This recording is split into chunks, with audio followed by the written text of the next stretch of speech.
Assalamualaikum, apa kabarnya kalian semua? Semoga kalian sehat-sehat semua ya. Oke cuy, di video kali ini saya akan menceritakan sebuah kisah horor cuy, yang dimana kisah horor ini bertemakan santet cuy, yang plot twistnya amat tak terduga. Seluruh warga sudah menduga si Ruslan, pelaku santetnya, ternyata bukan Ruslan cuy pelakunya. Bagaimana kisahnya? Kita mulai ke ceritanya. Jadi pada suatu hari Ruslan ini ngamuk-ngamuk cuy, ngamuk-ngamuk kepada Holil. Ngamuk-ngamuknya ini disebabkan karena menurut Ruslan harusnya jatah air untuk ke sawah itu adalah jatah untuk air ke sawah dia gitu kan cuy, bukan untuk Holil. Jadi air di sana itu dibagi cuy, karena kan sedang musim kemarau, jadi airnya harus diatur. Jadi satu hari ke sawahnya Holil, satu hari ke sawahnya Ruslan. Jadi Holil dan Ruslan ini adalah saudaraan cuy, saudaraan gitu. Lah, ini bukan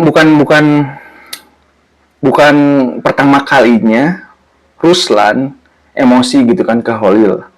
Jadi Ruslan ini sudah memendam emosinya sebenarnya cuy sejak lama, karena satu kali harusnya jatah air sawah itu ke sawahnya Ruslan, kok ke si Holil lagi. Oke lah, Ruslan nggak apa-apa, pindahin lagi sama Ruslan ke sawahnya Ruslan.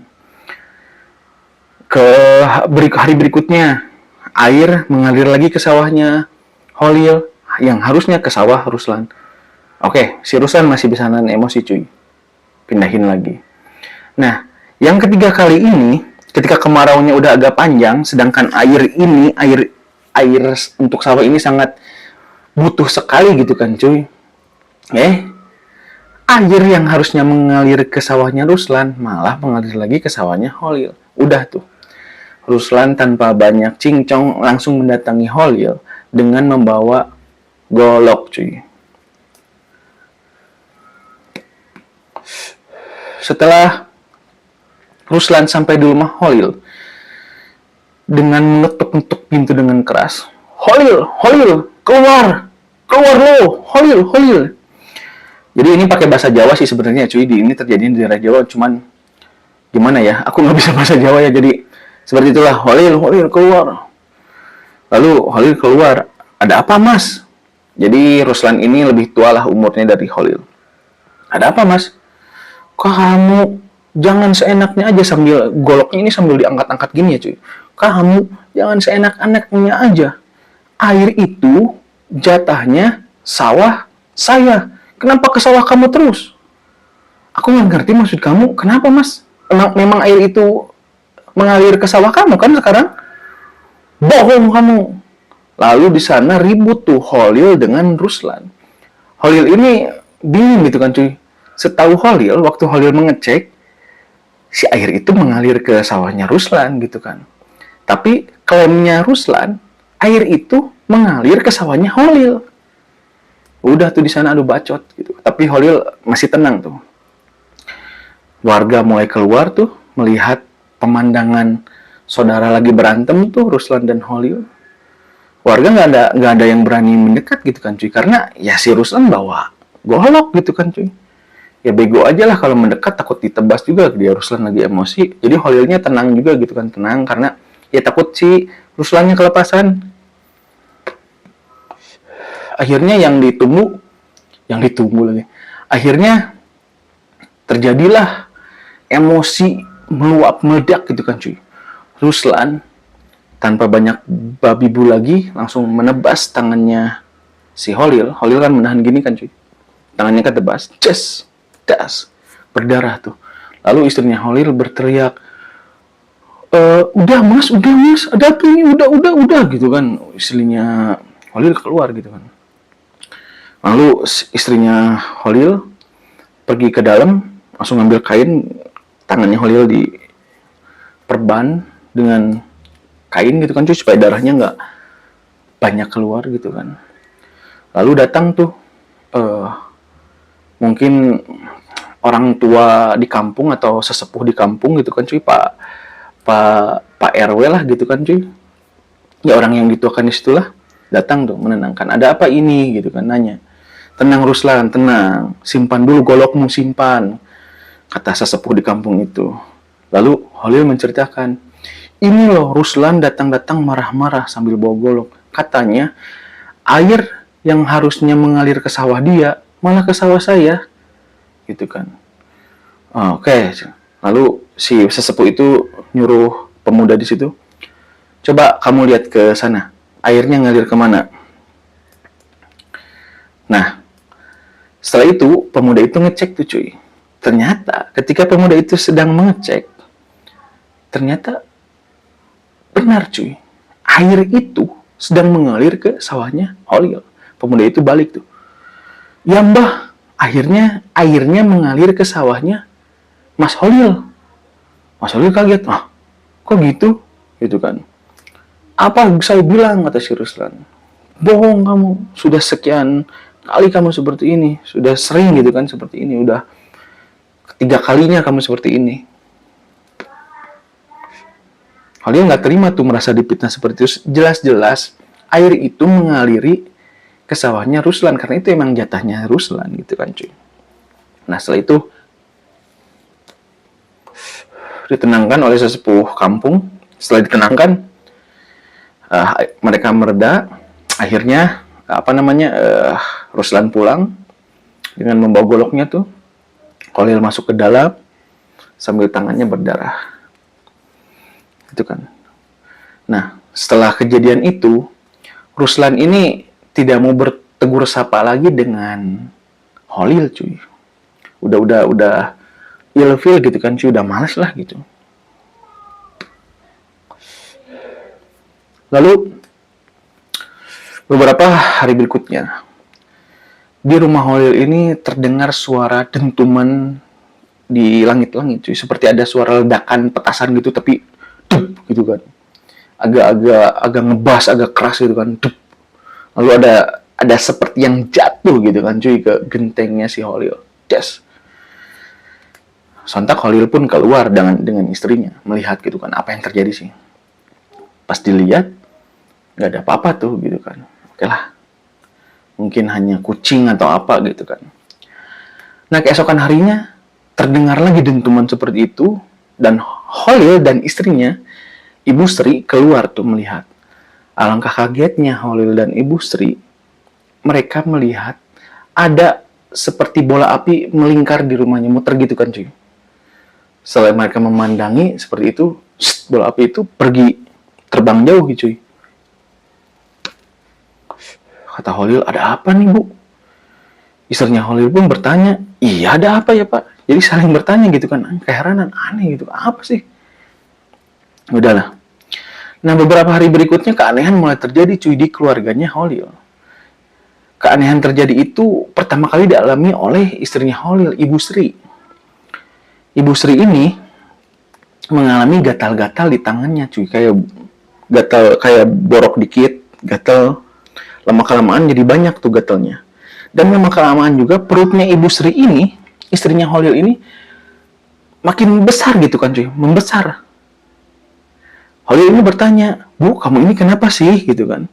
Itu borok kamu tuh makin banyak, obatin. Gitu kan. Perut kamu tuh kenapa sih makin gede, kamu hamil? Lalu Ibu Sri ini ngejawab, istrinya Holil ini ngejawab, ngawur mas, hamil dari mana?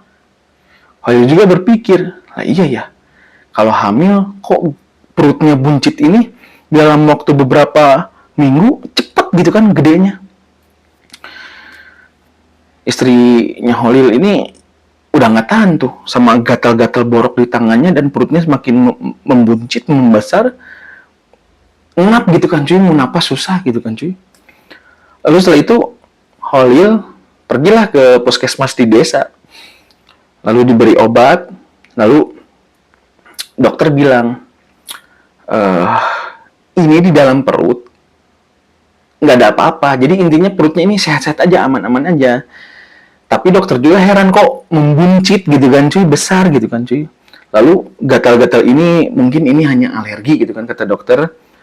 Tolong di rumah dibersihkan gitu kan, dikasih obat, kasih salep lah sama si dokter. Pulang tuh.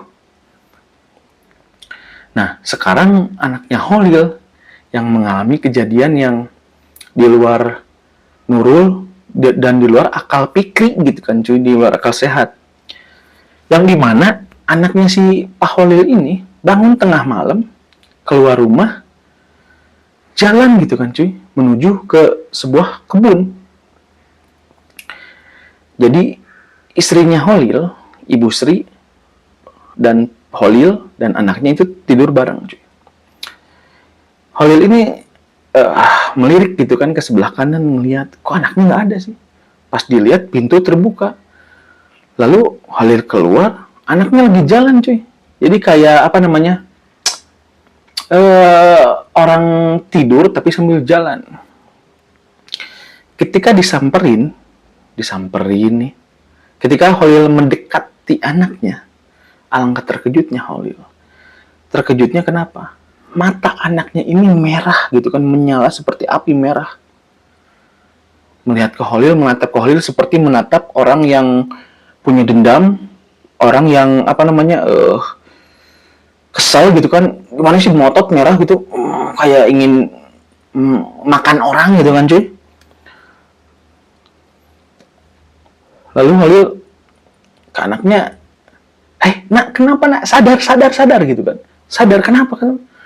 Digopong lah anaknya gitu kan, dibawa ke dalam rumah.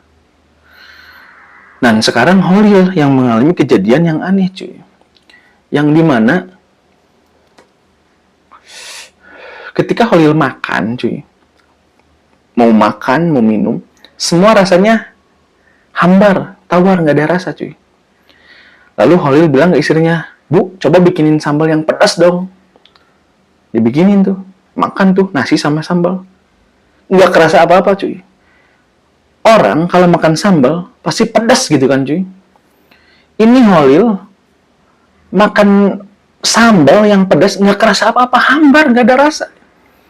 Holil kalau jadi food blogger yang suka mukbang pedas, hebat tuh Holil. Aneh tuh. Akhirnya Ruslan mendengar tuh kabar bahwa keluarganya Holil mendapatkan suatu musibah penyakit yang di luar Nurul, di luar akal pikri cuy.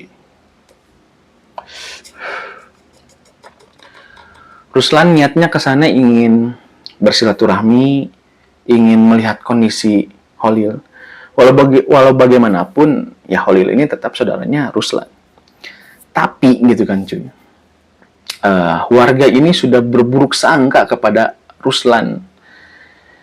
Jadi warga berburuk sangka bahwa ini mah pasti disantet, ada guna-guna nih Ruslan nih, karena beberapa bulan sebelumnya Ruslan dan Holil kan bertengkar tuh masalah air sawah gitu kan cuy. Ruslan ke sana, tapi ketika di sana Ruslan ini nggak disambut baik oleh para tetangga ya, tapi Holil mah welcome aja lah. Jadi Holil ini emang orangnya baik lah sebenarnya gitu kan cuy. Ya legowo aja. Mas, masuk mas. Tetangganya pada julid gitu kan cuy. Ngapain sih kesini Ruslan? Lihat tuh, puas kan kamu? Tetangganya pada gitu sih. Pada julid lah gitu. Biasa mama arisan, mama Bang Emok gitu kan cuy. Lalu Ruslan bilang, apaan sih kalian? Saya ini kesini ingin bersilaturahmi, ingin menengok gitu kan. Holil juga kan saudara saya. Mana ada saudara disakitin, dikirimin penyakit kayak gini, gitulah ibu-ibu lah gitu kan cuy. Kebayang lah cuy. Lalu Ruslan pergi, cepat sembuh ya, udah aku pergi aja. Pergi tuh si Ruslan. Lalu ada saudaranya Holil yang lain menyarankan Holil untuk ke orang pintar lah. Orang pintar di sini bukan profesor, dokter, MBE atau apa ya cuy. Ini orang pintar ya versi di negara Konoha ya dukun gitu kan lah cuy lah, sederhananya mah. Lalu Holil ini disarankan oleh saudaranya yang lain untuk pergi ke orang pintar, ke dukun, karena ini penyakitnya di luar akal sehat gitu kan cuy, aneh gitulah, musibah yang datang kepada mereka. Ya Holil mempertimbangkan hal itu, lalu Holil oke lah, gue cobalah gitu. Holil mencoba ke dukun, berobat gitu kan. Nama dukunnya ini adalah Ki Seno. Ki Seno ini punya asisten namanya Ali dan Hasan. Lalu Kiseno ini bertanya kepada Holil, udah berapa lama kamu seperti ini? Jadi seolah-olah Kiseno ini udah tahu permasalahan Holil. Maksudnya gimana, Mbah? Udah berapa lama, udah berapa lama kamu menderita seperti ini? Ada 4 bulan, Mbah. 4 bulan. Sebelum terkena penyakit ini, ada sesuatu hal yang aneh nggak di rumah kamu? Holil teringat tuh, waktu Holil dan istrinya Ibu Sri keluar rumah ada api melingkar tuh. Oh iya, Mbah, waktu itu saya melihat api melingkar di atas rumah saya. Api itu melingkar, berputar beberapa kali lalu menghilang gitu kan, pergi. Oh gitu. Ini masih gejala awal, bisa diperbaiki. Tapi ada syaratnya, kata si Kiseno teh. Syaratnya apa, Mbah? Syaratnya kamu harus bikin acara, kayak acara apa ya? Acara pesta gitulah, tapi reog gitu kan. Acara pesta tapi reog. Holil ini bingung gitu kan. Holil ini udah beberapa bulan nggak kerja, dan dia hanya mengandalkan ya sisa-sisa tabungannya. Lalu Holil bilang ke saudaranya, aku nggak punya duit nih buat ngadain reog kemauan Simbah Seno. Udah Mas, nanti aku pinjemin duit. Nah, saudaranya Holil ini masih pinjem duit tuh. Oke Mbak, siap. Harus diadakan acara reog gitu kan di depan rumahnya Holil ini. Holil ini mengundang para tetangga. Ada acara reog gitu kan cuy. Nari-nari di sana. Lalu Kiseno ini bilang, kamu harus mencari seorang penari. Penari itu harus perawan sekitar usia 16 sampai 17 tahun.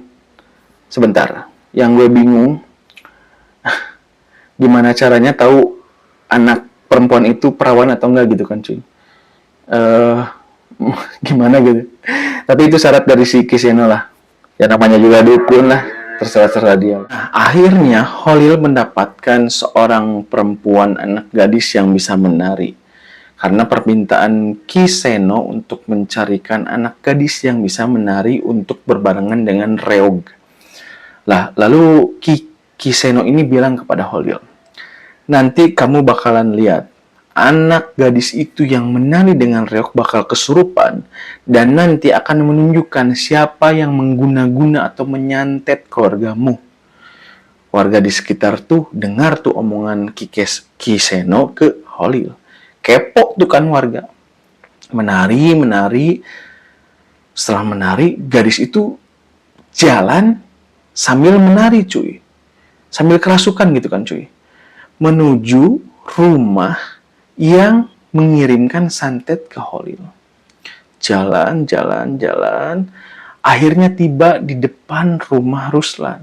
Warga di sana sudah curiga. Ini pasti perbuatan Ruslan. Si wanita itu yang menari dan kerasukan itu menari di depan rumahnya Ruslan. Jadi rumah Holil dan Ruslan ini nggak terlalu jauh ya cuy. Kurang lebih ya 300 meter lah. Tapi setelah menari beberapa saat di depan rumahnya Ruslan dan warga menyangka bahwa ini perbuatan Ruslan, oh tidak Marisol, ternyata si gadis yang menari sambil kerasukan itu belok cuy. Jadi dia ini rumahnya Ruslan, dia menari di sini, dia lurus belok ke kiri gitu. Lurus belok ke kiri, setelah belok ke kiri, persis gadis itu menari persis di depan rumahnya Cipto, adik kandungnya Holil cuy. Menari. Warga di sana terheran-heran, kaget gitu kan cuy. Lalu ada yang kepo gitu kan, nanya ke Kiseno, Ki, kok pergi lagi sih? Kok di depan rumah Cipto sih? Menari lama, setelah menari lama, di rumahnya Cipto itu keluar cuy. Api seperti itu cuy. Keluar, lalu warga kaget kan di sana. Pada kaget tuh kan, keluar api. Bola api itu mirip persis seperti bola api yang melingkar-lingkar di rumahnya si Holil cuy. Di atap rumahnya. Lalu setelah itu Cipto keluar gitu kan. Karena mendengar ada ramai-ramai orang di luar rumahnya Cipto. Lalu Cipto keluar, ada apa ini? Gitu kan. Lalu si wanita yang menari itu menunjuk ke Cipto. Menunjuk. Lalu Kiseno bilang kepada Holil, selesaikan masalah ini setelah acara ini. Tanya kepada orang itu gitu kan. Ya maksudnya tanya ke si Cipto gitu kan, kata Kiseno. Iya. Lalu setelah itu si wanita yang kerasukan itu sambil nari di depan rumahnya Cipto itu pingsan. Lalu setelah pingsan diamankan, acara reog berakhir. Keesokan harinya gitu kan, warga mulai confused, bingung cuy. Ini Ruslan apa Cipto pelakunya? Holil datang ke rumah Cipto, menanyakan secara baik-baik lah. Cipto ini menepis gitu kan, menyangkal. Mas ini abangku, nggak percaya ke adik sendiri? Apa percaya ke orang lain sih gitu kan? Cipto ini ngeles. Setelah ngobrol didesak dan akhirnya Cipto ini mengaku gitu kan cuy. Cipto ini mengaku di depan Holil dan dia memohon maaf kepada Holil bahwa Cipto lah yang telah mengirim santet ke rumahnya Holil dan Cipto lah yang mengadu dombakan Holil dan Ruslan cuy. Menyabotase air itu kan cuy. Air harus mengalir ke Ruslan, pindahin gitu kan. Itu perbuatan Cipto. Lalu Holil menanyakan, apa sih masalah kamu gitu kan? Selama ini abangmu ini, emasmu ini baik sama kamu. Lalu Holil menjawab, aku nggak ridho, nggak ikhlas gitu kan. Lalu Holil bertanya, nggak ridho, nggak ikhlas kenapa? Kenapa sih warisan dari orang tua kita kamu mendapatkan lebih besar, aku sedikit gitu kan, kata si Cipto. Sawah itu yang kamu bajak tuh, yang kamu panen gitu kan, tiap panen tuh sawah itu harusnya itu punya aku gitu kan, bukan aku dikasihkan rumah butut ini. Jadi Cipto ini tinggal di rumah warisan orang tuanya karena Holil udah punya rumah, Holil belum punya. Holil udah punya rumah, Holil kasih sawah, Cipto dikasih, harusnya itu sawah milik aku. Lalu Holil bilang, kenapa kamu segitunya tega? Kenapa kamu nggak bilang? Kalau kamu bilang, ya udah kita jual aja sawah itu gitu kan. Bagian sawah itu kita bagi dua aja, atau sawah itu separoh, setengah ewang gitu kan cuy. Jadi di sana Cipto ini mengaku gitu kan, tapi dia ini menyesal atas perbuatannya karena dia tidak menyangka perbuatan yang dilakukan oleh Cipto, adik kandung Holil, berdampak buruk kepada keluarganya Holil. Istrinya sampai gatal-gatal, perutnya buncit, anaknya tengah malam suka walking sleeping apa ya, tidur sambil jalan gitu kan cuy. Dan Ruslan juga di sana naik pitam, wah kurang ajar kamu ternyata gitu kan. Lalu Holil menenangkan, udah mas tenang. Akhirnya di sana Cipto meminta maaf kepada Holil gitu. Holil memaafkan, tapi dengan satu syarat. Cipto harus pindah dari desa itu karena warga sudah ilfil, sudah nggak mau tuh ngelihat si Cipto lagi karena waduh bahaya nih orang seperti ini. Dan warga pun meminta maaf kepada Ruslan. Ya gitu cuy ceritanya cuy. Gimana tuh menurut kalian? Oke, sampai ketemu lagi di video berikutnya. Goodbye and bye-bye.